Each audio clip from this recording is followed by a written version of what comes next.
여러분 지금까지 받은 선물 중에 제일 좋은 선물, 제일 기억에 남는 선물, 제일 감동받았던 선물, 생애 최고의 선물은 무엇입니까? 선물 받으면 참 좋지요.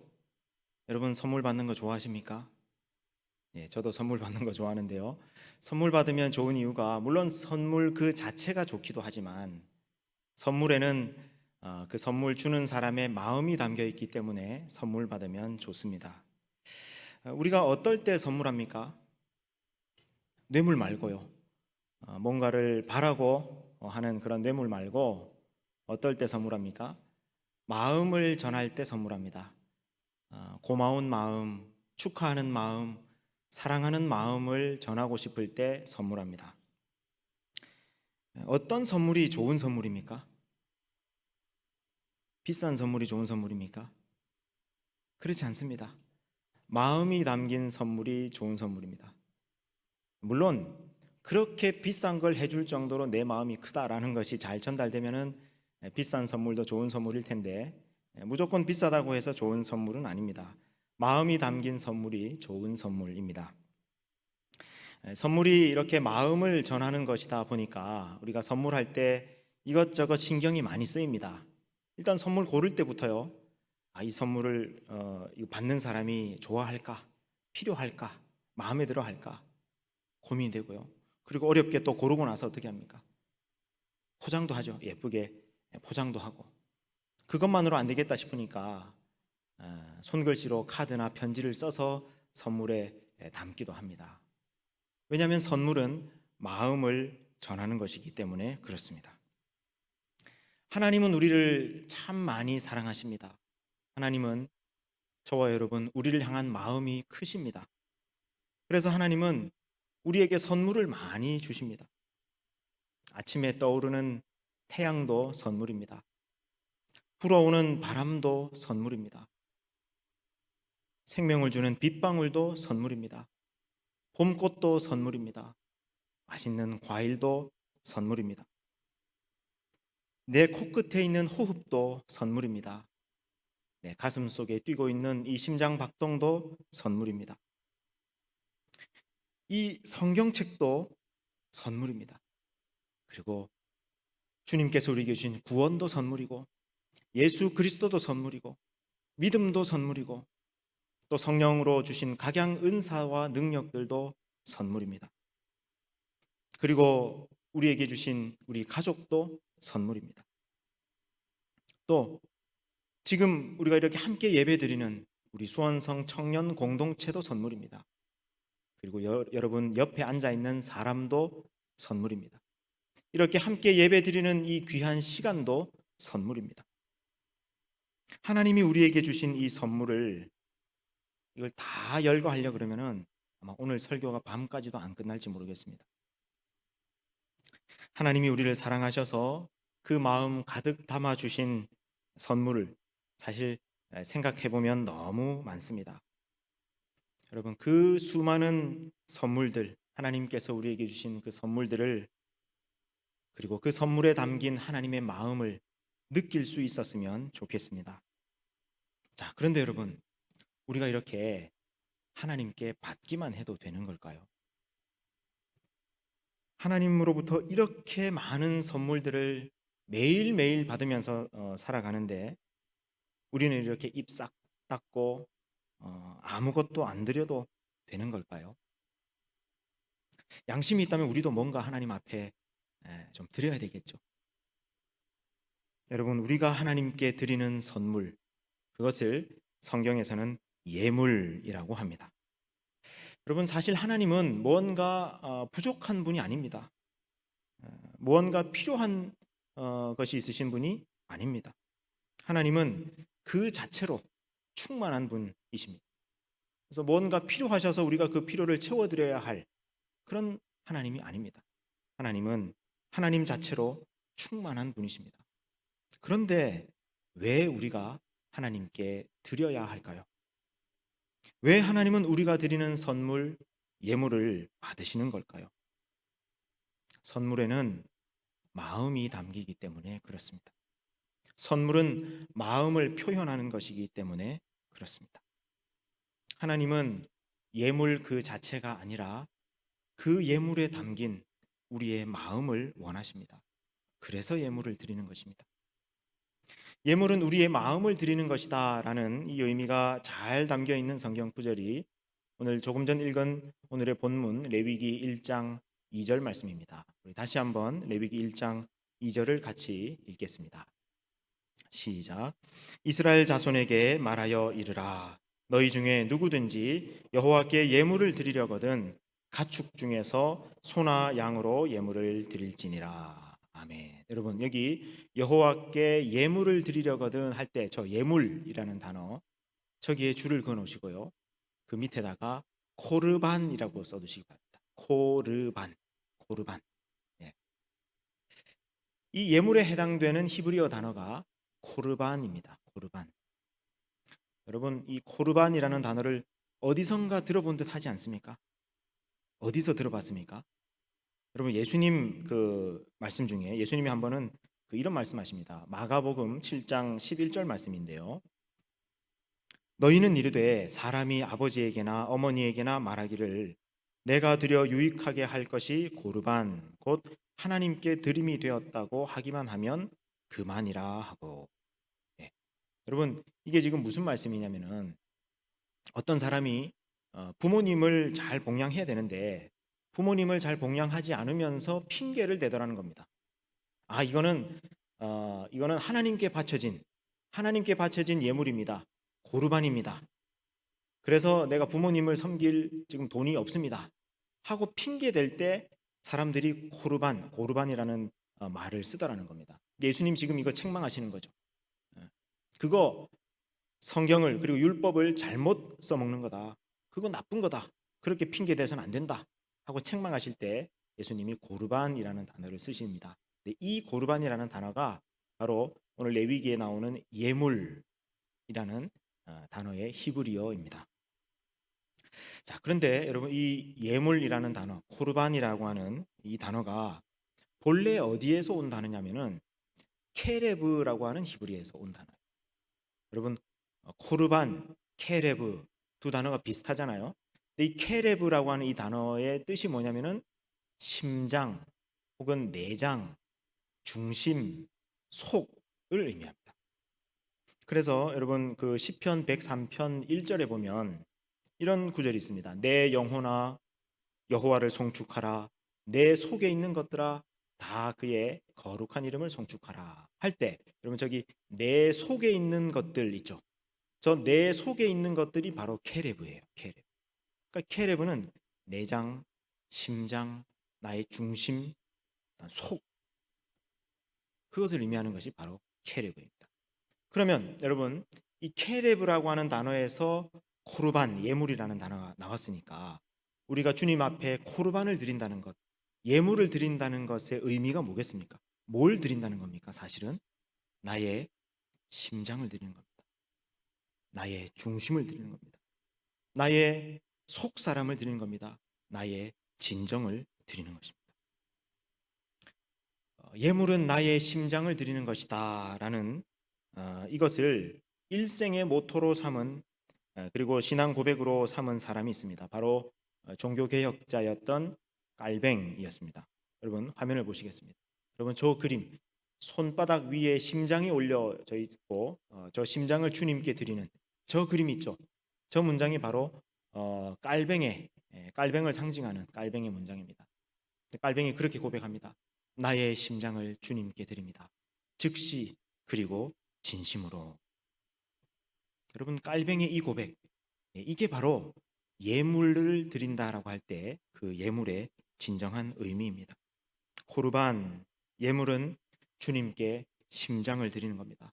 마음을 드리는 겁니다.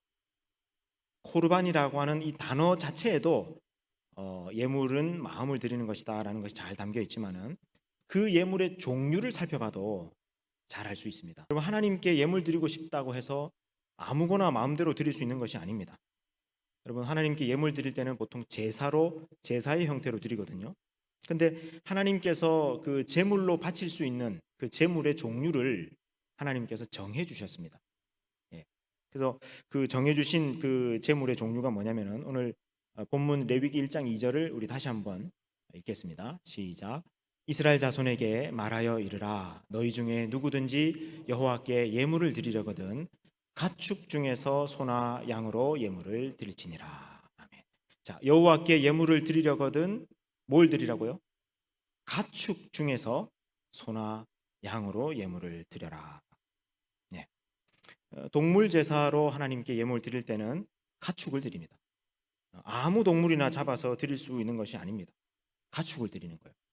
그런데 구약 시대에 이 성경 시대에 가축으로 길렀던 동물들이 주로 뭐냐면은 소, 양, 염소, 그다음에 비둘기 이런 것들이었습니다.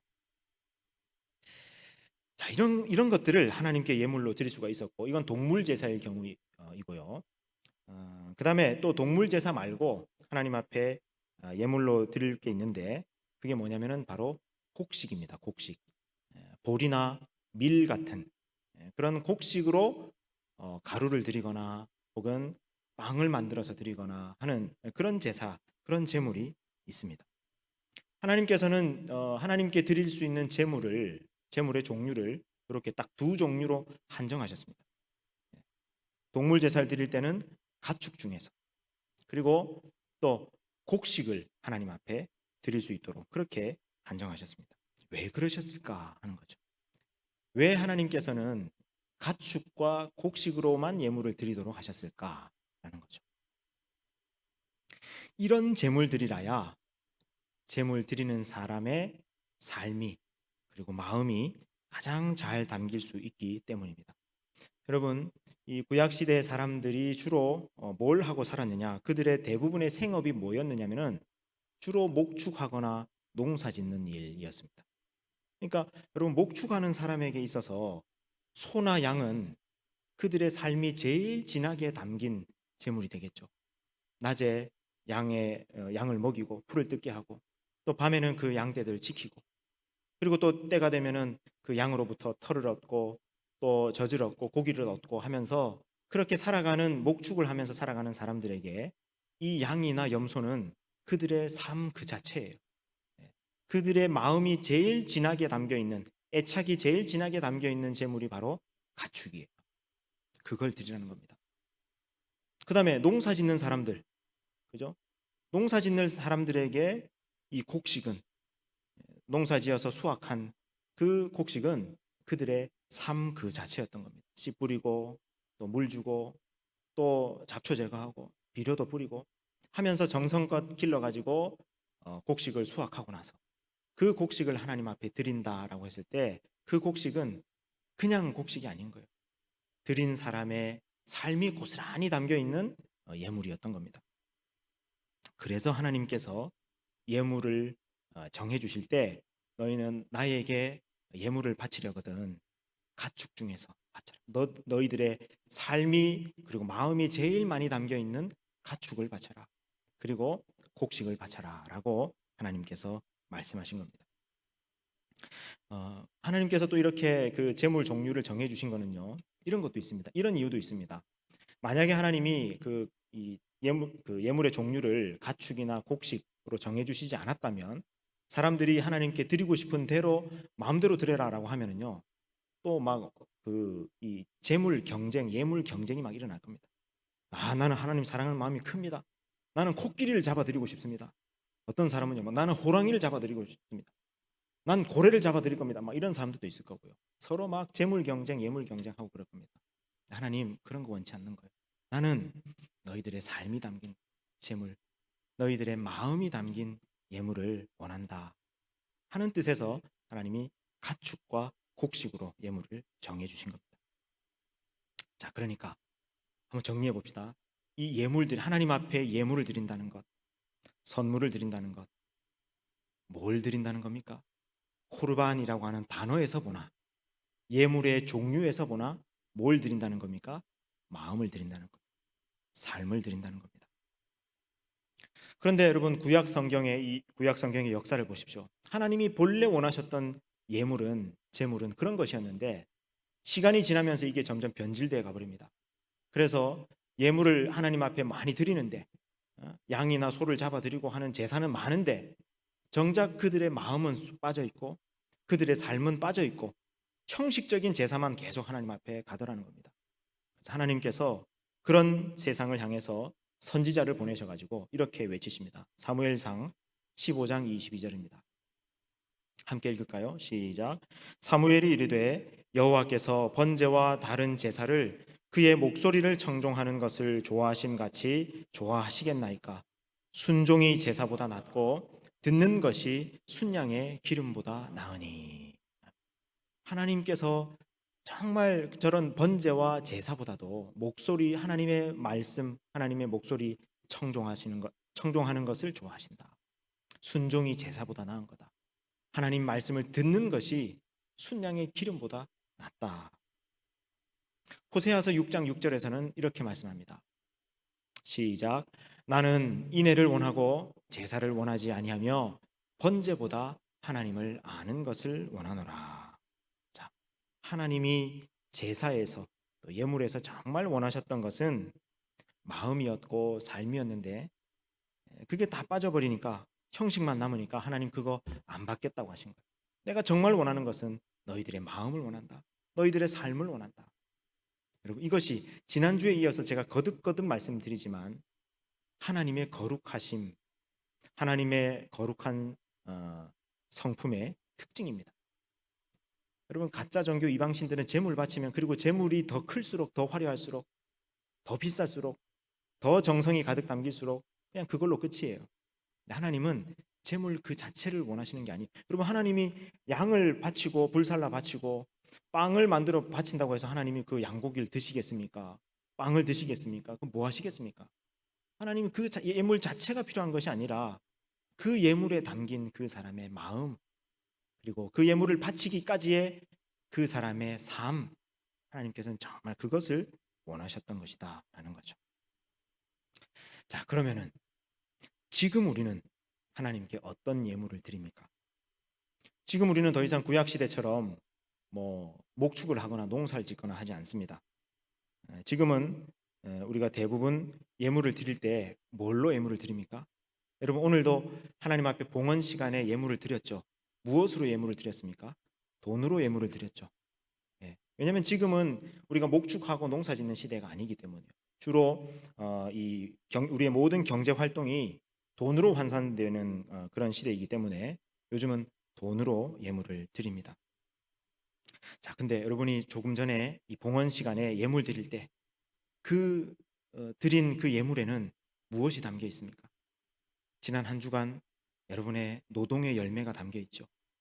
내 삶이 담겨 있죠. 내 눈물이 담겨 있고 땀이 담겨 있죠.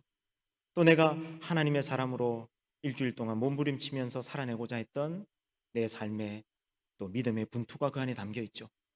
그리고 또 그렇게 제대로 살아내지 못한 내 상한 마음, 아쉬운 마음, 깨어진 마음도 담겨 있죠. 내 간절한 기도의 제목도 그 안에 담겨 있죠. 그러니까 사실 여러분이 돈으로 하나님 앞에 예물을 드린다라고 하는 것은 사실 뭘 드린 겁니까? 나를 드린 거예요. 자, 그런데 여러분, 오늘날도요, 이 돈, 화폐 경제 활동이 원활하지 않거나 혹은 농사를 짓고 살아가는 그런 아프리카의 어느 지역에서는요, 실제로 돈으로 예물을 드리지 않고 직접 수확한 농산물을 바로 하나님 앞에 예물로 드리기도 합니다. 화면을 잠깐 보시겠습니까? 예, 여기 제가 수년 전에 르완다에 가서 이제 주일 예배를 드릴 때의 모습인데요. 봉헌 시간입니다.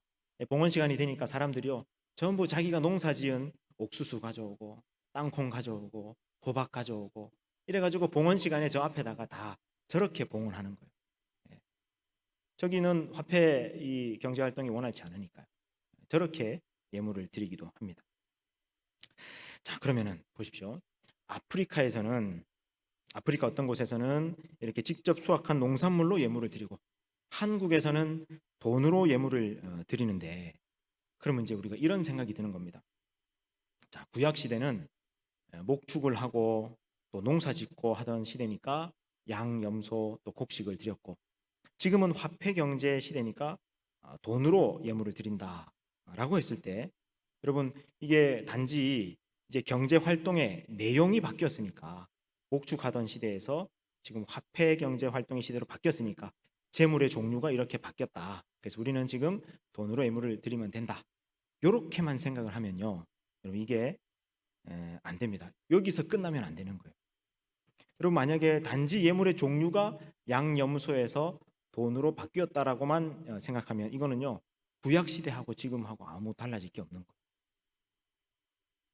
구약 시대하고 지금 우리가 살아가고 있는 이 신약 이후 시대, 결정적으로 다른 것이 뭐냐면요, 여러분 지금은 성령의 시대입니다. 복음의 시대입니다. 신약 시대는 구약 시대보다 훨씬 더 성숙한 단계로 나아가는 시대입니다. 이 구약 시대에 처음 율법이 주어졌을 때야 이스라엘 백성들이 하나님이 어떤 분이신지도 잘 모르고 또 율법에 담긴 이 뜻이 뭔지를 잘 몰랐으니까 그때는 표면적으로 그렇게라도 하는 것이 잘하는 것이었습니다. 근데 지금은 예수님이 오셔서 하나님이 어떤 분이신지 보여주셨고 또 하나님의 속마음이 무엇인지를 우리에게 알려주셨고 그리고 성령을 주셔가지고 그 하나님의 뜻에 하나님의 말씀에 순종할 수 있는 능력까지 지금은 주시지 않았습니까? 그래서 지금은요 구약 시대의 그 율법을 표면적으로가 아니라 그 율법의 의미와 정신을 훨씬 더 온전하게 이룰 수 있는 시대가 된 겁니다. 그래서 예수님이 그런 말씀하십니다. 마태복음 5장 20절인데요. 내가 너희에게 이르노니 너희 의가 서기관과 바리새인보다 더 낫지 못하면 결코 천국에 들어가지 못하리라. 예수 믿는 너희들은 구약 시대 그런 서기관과 바리새인들이 율법 지키는 그것보다 못해 가지고는 결단코 천국 못 들어간다. 너희들은 율법보다 더 하는 사람들이고 율법이 아니라 사랑으로 하는 사람이고 그래서 율법보다 더한 순종을 이룰 수 있는 사람들이다. 이게 예수님의 가르침입니다. 여러분 율법하고 사랑 둘 중에 어떤 게 더 힘이 셀까요? 여러분 율법은 이렇게 해야 된다, 이렇게 하면 안 된다라는 거예요. 여러분 만약에 부모가 있는데 자녀가 이제 아기가 태어나기 전에 그 육아 공부를 합니다. 그래서 좋은 부모의 조건 1, 2, 3, 4, 5 아기를 잘 키우려면 1, 2, 3, 4, 5 아기를 키울 때 주의해야 될 것 1, 2, 3, 4, 5 열심히 공부해요. 그리고 완벽한 그 공부를 합니다. 그러고 나서 아기가 태어났는데 그 부모가 써 있는 거 이렇게 하면 된다 안 된다라는 그것대로 합니까? 그거보다 훨씬 더 합니까? 훨씬 더 하죠. 사랑이 훨씬 더 강한 겁니다. 그러니까 지금 예수님께서 이제 너희들의 이 의가 서기관과 바리새인의 의보다 더 나아야 된다라고 하는 것은 이거 해야 된다 하지 말아야 된다 하는 그 율법 조문에 따라서 우리가 움직이는 삶이 아니라 이제는 성령을 받아서 사랑으로 하게 되니까 율법보다 더 하게 된다는 거예요. 로마서 8장 3절 말씀 보십시오. 로마서 8장 3절. 자, 이렇게 말씀합니다. 율법이 육신으로 말미암아 연약하여 할 수 없는 그것을 하나님은 하시나니. 율법보다 이제 더하는 시대가 됐다는 겁니다. 성령을 받아서 하나님을 사랑하는 마음으로 우리는 더 순종할 수 있게 되었다라는 겁니다. 여러분 지금 우리 시대는 구약 시대보다 더 큰 은혜를 받았고 더 큰 계시 아래에 있습니다. 구약 시대는 표면적으로 율법을 행하는 데에서 그쳤다면 지금은 그 율법의 의미 또 율법의 정신까지 행할 수 있는 시대가 되었습니다. 그러니까 여러분 이제 어떻게 해야 되느냐면은 자 구약에는 소나 양으로 예물 드리던 것을 지금은 돈으로 드리는 것으로 이 예물의 종류가 바뀌는 것에서 그치는 것이 아니라 지금은 11조하고 주일헌금하고 감사헌금하고 선교헌금하고 사랑의 헌금하고 여러분 이렇게 헌금하는 것 이거 너무나 마땅한 것이고 너무나 귀한 것이지만 거기에서만 그쳐서는 안 된다는 겁니다. 이제는 뭘 드린다는 겁니까? 본래 여러분 예물을 드린다는 것 제 의미가 뭐였습니까? 마음을 드린다는 것, 나의 심장을 드리는 것, 내 삶을 드리는 것이었습니다. 그러니까 여러분 이제는요 단지 우리가 돈으로 하나님 앞에 예물 드리는 이것이 전부가 아니라는 거예요. 이거는 여러분 하나의 상징입니다. 주님 주일에 내가 구별한 돈을 하나님 앞에 예물로 드리는 것은 상징이에요. 주님 나의 삶을 드립니다. 내 삶이 담겨있는 이 돈을 하나님 앞에 예물로 드리면서 주님 나를 드립니다. 상징이고 내 삶의 일부를 주님 앞에 드리는 것입니다. 로마서 12장 1절 말씀 보시겠습니까? 로마서 12장 1절입니다. 같이 읽겠습니다. 시작. 그러므로 형제들아 내가 하나님의 모든 자비하심으로 너희를 권하노니 너희 몸을 하나님이 기뻐하시는 거룩한 산 제물로 드리라. 이는 너희가 드릴 영적 예배니라. 아멘. 자, 그러므로 형제들아라고 하는 거 여러분 여기가 12장 1절이잖아요. 12장 1절에서 그러므로라고 얘기하는 것은 뭐냐면은 이 12장 앞에 있는 1장부터 11장 전체까지의 내용을 지금 요약하면서 하는 말이에요. 그러므로 이 그러므로가 뭐예요? 우리가 예수님 믿게 됐고 또 믿음으로 말미암아 의롭다 하심을 받게 됐고 또 그 믿음으로 성령을 받게 됐고 그 성령 받아서 우리가 이제 하나님 말씀을 순종할 수 있는 사람이 되었으니까 그러므로 이 말이에요. 여러분 이게 로마서 1장부터 11장까지의 내용이거든요. 그러므로 형제들아 이제 하나님의 모든 자비하심으로 너희를 권하는데 뭘 드리라고요? 너희 몸을 드리라. 몸을 드린다는 것이 뭡니까? 너희의 삶을 드리라는 겁니다. 너희의 삶을 드려라. 이것이 하나님께서 기뻐하시는 거룩한 산 제물이다. 그리고 이것이 너희가 드릴 영적 예배니라. 여러분 여기에 나오는 영적 예배라는 이 단어가요. 이 영적이라는 단어가 헬라어로 로기켄, 로기코스라고 되어 있거든요. 근데 이 로기코스라는 이 단어에서 영어 단어 로지컬이라는 단어가 나왔어요. 여러분 로지컬의 뜻이 뭐예요? 논리적이다. 이제는 너희가 너희의 몸을 드리는 것, 삶을 드리는 것이 이것이 하나님께서 기뻐하시는 로지컬, 논리적인 예배다. 이것이 하나님 받으시는 산 제물이다. 이것이 마땅한 예배다. 하나님께서 받으시는 합당한 제물이다라는 그런 뜻입니다. 오늘 말씀의 제목이 최고의 선물인데 서두에 여러분들에게는 제일 기억에 남는 선물, 생애 최고의 선물이 무엇입니까? 라고 물었는데 제가 받았던 생애 최고의 선물 이야기를 들려드리고 말씀을 마치려 합니다. 그런데 이 이야기에는 주의할 것이 있습니다. 약간 저를 드러내는 그런 요소가 있습니다. 그래서 미리 양해를 구합니다. 근데 저는 이 이야기를 함으로써 제가 나중에 천국 가서 받게 될 그 천국 상급을 포기했습니다. 그 점을 감안해 주셔서 너그러이 양해해 주시기를 부탁드립니다. 제가 대학 다닐 때였습니다. 근데 제가 대학을 졸업하기 전에 지금 생각해도 좀 기특한 생각이 든 겁니다. 벌써부터 분위기가 심상치 않습니다. 그죠? 무슨 생각이 든 거냐면 대학 졸업하기 전에 내가 하나님이 기뻐하시는 일을 좀 해드리고 싶다. 하나님께서 좋아하시는 일을 뭔가 하고 싶다는 생각이 든 거예요. 그래서 고민했습니다. 내가 뭘 할 수 있을까? 하나님 기뻐하시는 일, 하나님 좋아하시는 일 내가 뭐 해드리고 싶은데 내가 뭘 할 수 있을까?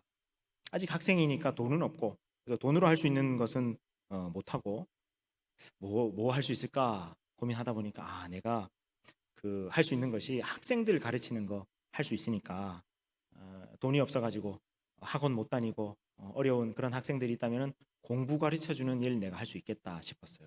여러분 제가 대학 다닐 때가 여러분 그때 IMF 때였는데 혹시 그때 들어보셨습니까? IMF라고. 그때 온 나라가 경제적으로 어려웠습니다. 그래서 저도 대학 다니면서 생활비를 벌어서 다녀야 했습니다. 그래서 그때 생활비를 벌기 위해서 과외도 하고 또 학원 강사도 하고 하면서 제가 학생들 가르치는 거 잘 할 수 있으니까 이걸로 하나님 기뻐하시는 일을 하면 좋겠다 싶었습니다. 그래서 학교 근처에 동사무소에 가가지고 그 사회복지사 복지사님을 만났어요.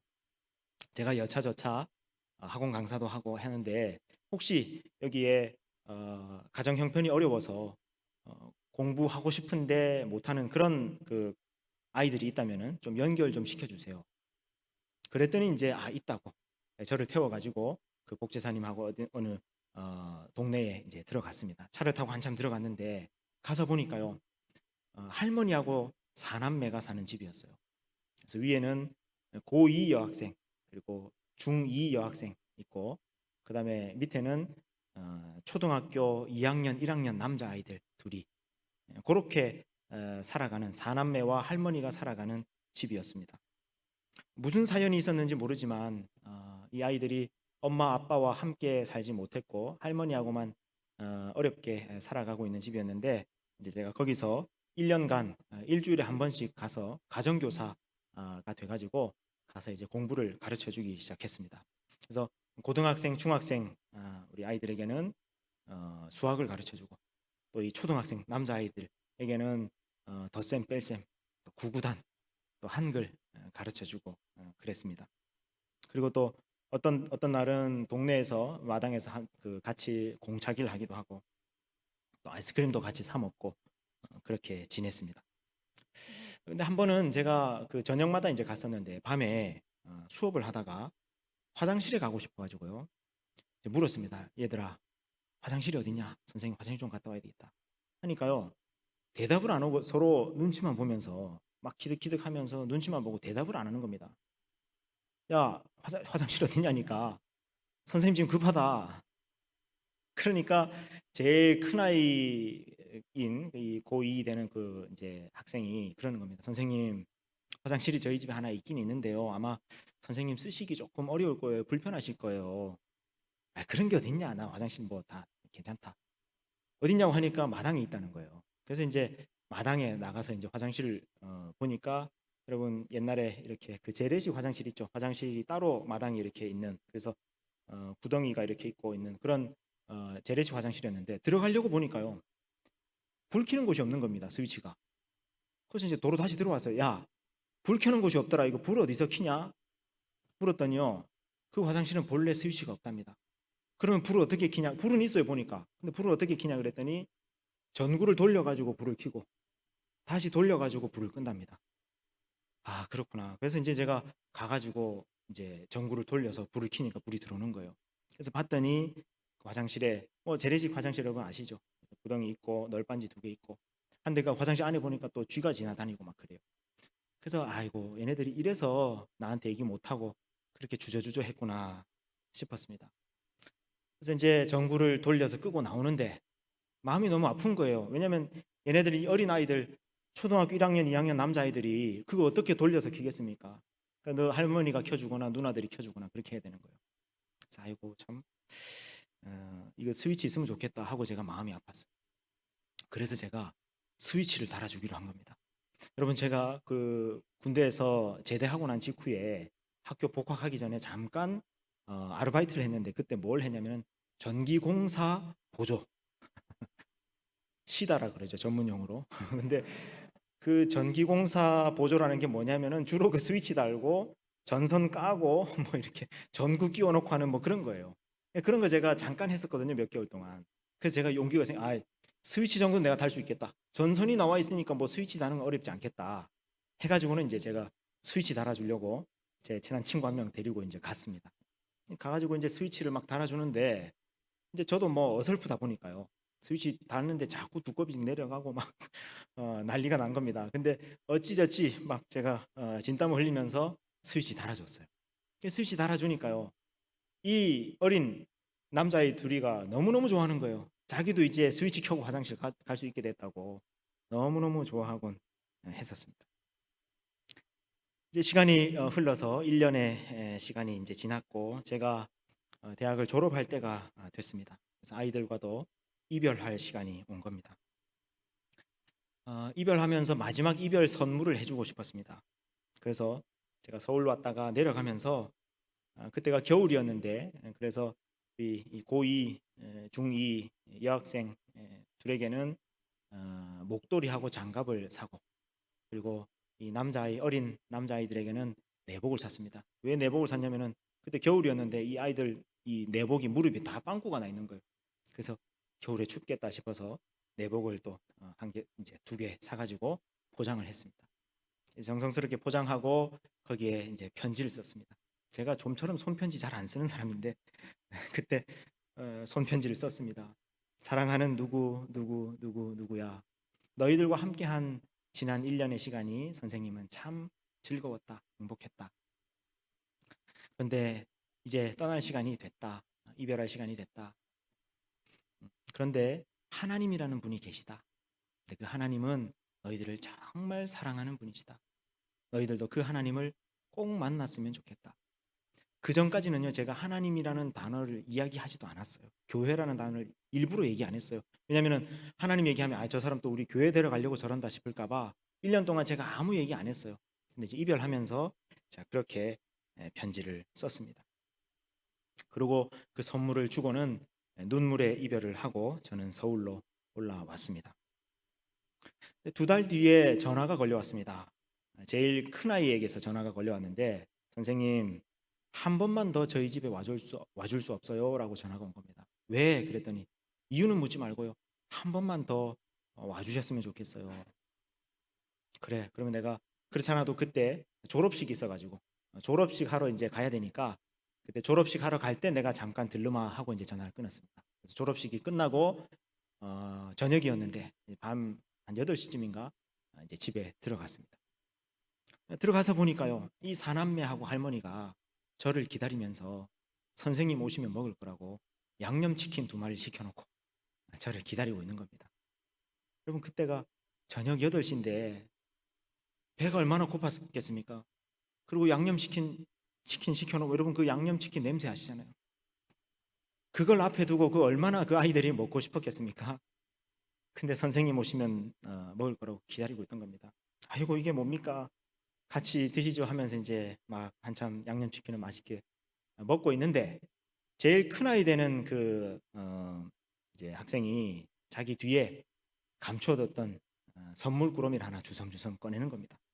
그래서 이제 저한테 주는데, 그게 뭐냐면, 여러분 그 고등학생들이, 중고등학생들이 겨울에 왜 학교에서 깔고 앉는 방석 있죠. 그 방석 하나, 그 다음에 이 스프링 달려있는 그 스프링 공책 한 권, 그 다음에 샤프 연필 하나, 그거를 포장해가지고 저한테 선물로 주는 겁니다. 야, 이게 웬 거냐, 이게 웬 선물이냐. 그랬더니 그 큰아이가, 선생님 사실은 제가요 얼마 전에 도 대회, 미술 대회가 있었는데 그 도 대회, 어느 대회에 나가가지고 3등을 했다는 거예요. 그래가지고 상금을 30만 원 받았는데, 선생님 지난 1년 동안 여기 우리 와주셔서 너무 고마워서 제가 이 선생님 선물 드리고 싶었어요 하고 선물을 주는 겁니다. 사실 이 아이가 미술에, 이 그림에 엄청난 재능이 있었는데 뭐 가정 형편이 어렵다 보니까 학원 다니는 건 꿈도 못 꿨고요. 그냥 독학으로 그림 그리고 했는데 너무 잘해서 이제 상을 받았다는 겁니다. 온 식구들과 함께 맛있게 양념치킨 다 먹고 그 이야기 나누고, 그리고 이제 마지막으로, 진짜 마지막으로 이제 인사하고 방을 나서는데, 그 할머니가 이제 저보고 그러는 겁니다. 아이고 선생님, 얘네들이요 지난 1년 동안 선생님 오시는 날만 되면요 마을 입구까지 나가서 선생님 기다렸어요. 그리고 오늘 선생님 다시 한번 마지막으로 오신다 그러니까 이 아이들이 마치 자기 엄마 기다리듯이 저를 기다렸다는 겁니다. 여러분, 이 사남매로부터 받은 방석 하나, 공책 한 권, 샤프 연필 하나, 이 선물이 제가 지금껏 받았던 모든 선물 중에 최고의 선물이었습니다. 그리고 그 아이들로부터 받은 이 선물은 제가 우리 주님께 드릴 최고의 예물이 되었습니다. 사랑하는 수원성 청년 여러분, 예수님께서는 우리에게 목숨을 주셨습니다. 가장 높으신 분이 가장 낮은 곳에 내려오셔서 가장 고귀한 사랑을 주셨습니다. 복음을 주셨고, 생명을 주셨고, 능력을 주셨고, 은혜와 진리를 주셨고, 평강과 소망을 주셨습니다. 성령의 각양, 은사와 능력까지 주셨습니다. 우리 이 예수님께 우리도 가장 귀한 예물을 드릴 수 있었으면 좋겠습니다. 대단하지 않아도 괜찮습니다. 크고 화려하지 않아도 괜찮습니다. 그런데 삶으로 드리는 겁니다. 몸으로 드리는 겁니다. 우리 주님께서 당신의 몸을 십자가에서 내어 주셨듯이 우리도 몸을 드리는 겁니다. 삶을 드리는 겁니다. 내 심장을 드리는 겁니다. 내 중심을 드리는 겁니다.